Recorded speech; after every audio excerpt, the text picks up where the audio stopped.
আসসালামু আলাইকুম সবাইকে। মাছ চাষ নিয়ে আরেকটি ভিডিওতে আপনাদেরকে স্বাগত। আসলে আমরা মাছ চাষ করছি অনেকদিন যাবত। মাছকে কি ধরনের খাবার দিচ্ছি, কি কি খাবার খাওয়াচ্ছি এবং কিভাবে খাবারগুলো তৈরি করছি, এইসব বিষয়ে আপনাদেরকে আজকে দেখানোর চেষ্টা করব। আমরা মূলত চেষ্টা করি মাছকে প্রাকৃতিকভাবে খাদ্য খাওয়ানোর জন্য। আসলে পুকুরে যদি প্রাকৃতিক খাদ্যের অভাব থাকে সেক্ষেত্রে আপনি মাছ চাষ করে সফল হতে পারবেন না। তাই আজকে ভিডিওতে আমরা দেখানোর চেষ্টা করব আমরা মাছকে কিভাবে প্রাকৃতিকভাবে খাদ্য তৈরি করে খাওয়াই। পুকুরে মাছের খাদ্য হিসেবে সাধারণত আমরা সরিষার যে খৈলটা আছে ওইটা দেওয়ার চেষ্টা করি এবং মাসে অন্তত ২ বার আমরা এই খাদ্যটা তৈরি করি, যেটা আজকে আপনাদেরকে দেখাবো। প্রথমে এখানে এই খাবারটা তৈরিতে খৈল, আমরা যে আটা খাই গমের আটা এবং ইস্ট, এই তিনটা জিনিস আমরা ব্যবহার করব।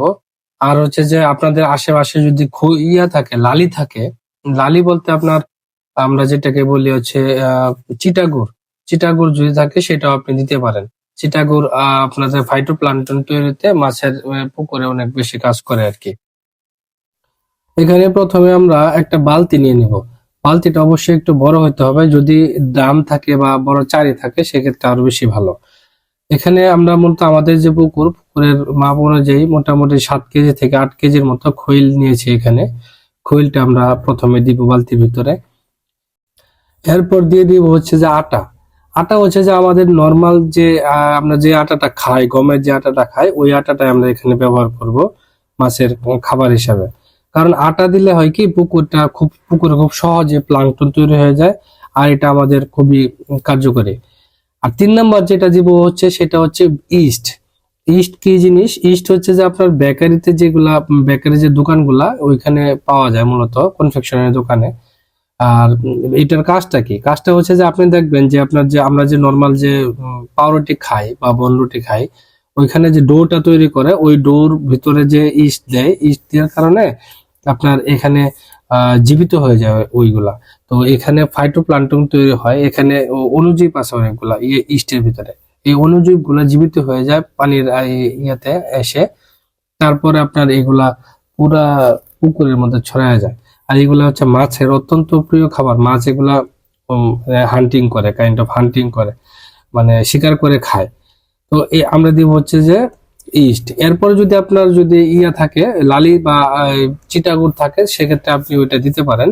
সেটা অপশনাল অপশন, এটা দিতে পারেন। তো এটা আমরা 3টা জিনিস একসাথে সুন্দরভাবে মিক্স করে নিব।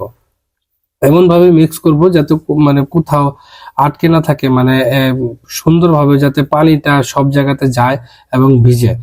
তো এমন ভাবে আমরা নিব। আমার বালতিটা একটু ছোট হয়ে গেছে, কিন্তু আমার একটা ড্রাম আছে, ড্রামটাতে আমি নেই নাই। ওইটা ড্রামটা দিলে মিক্স করা একটু কষ্ট হয়, আমি এটা আবার ড্রামে ঢেলে দেবো আর কি।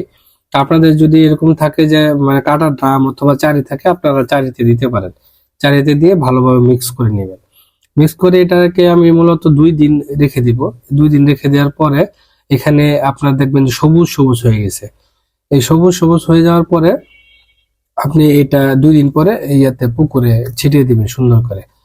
এখানে আমি যে কাজটা করেছি, সরাসরি পুকুরের মধ্যে ছিটিয়ে না দিয়ে আমি চেষ্টা করছি আমার যে আছে, যে মিক্সারটা আছে, ওইটা নিয়ে আমি ড্রামের ভিতরে ঢেলে নিয়েছিলাম। ওইখান থেকে আবার বালতিতে করে নিয়ে পুকুর পাড়ে নিয়ে গেছি। এরপরে পুকুরে 2টা যে আমাদের যে ফলের ক্যারেট আছে, আমি ক্যারেটের মধ্যে আমি এখানে যে খাবারগুলা আছে, খাবারগুলা আবার ওইখানে ঢেলে দিছি। ঢেলে দিয়ে নিচে যে একটা ছিল, নিচে একটা নেট ছিল, নেট বিছিয়ে এটার মধ্যে ক্যারেটের মধ্যে ঢেলে দিছি। মাছগুলা এইখানে এসে তাদের যে খাবারগুলা খেয়ে যাবে। এখন আমি চিন্তা করে দেখলাম, যদি আমি এভাবে ছিটিয়ে দিই, ছিটিয়ে দিলে এখানকার যে ডোটা আছে অনেকটা নষ্ট হয়ে যেতে পারে। আবার যে মাছ সরাসরি ভাবে খাইতেও পারবে না। যেহেতু যেহেতু আমার এখানে এই উদ্দেশ্য ছিল 2টা, একটা হচ্ছে প্লাঙ্কটন তৈরি করা, আর একটা হচ্ছে সে সরাসরি খাবারটা যাতে খায়। তো আমি চিন্তা করছি যাতে সরাসরি মাছ এসে যাতে খাবারটা খাইতে পারে।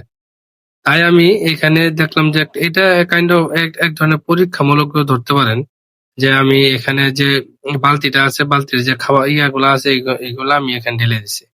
ঢেলে দিয়ে আমি পুকুরে যে মাঝখান বরাবর 2টা ক্যারেট নিয়ে, 2 পাশে 2টা ক্যারেটে আমি খাবারগুলো 1 বালতি করে, 2 বালতি হয়েছে খাবার।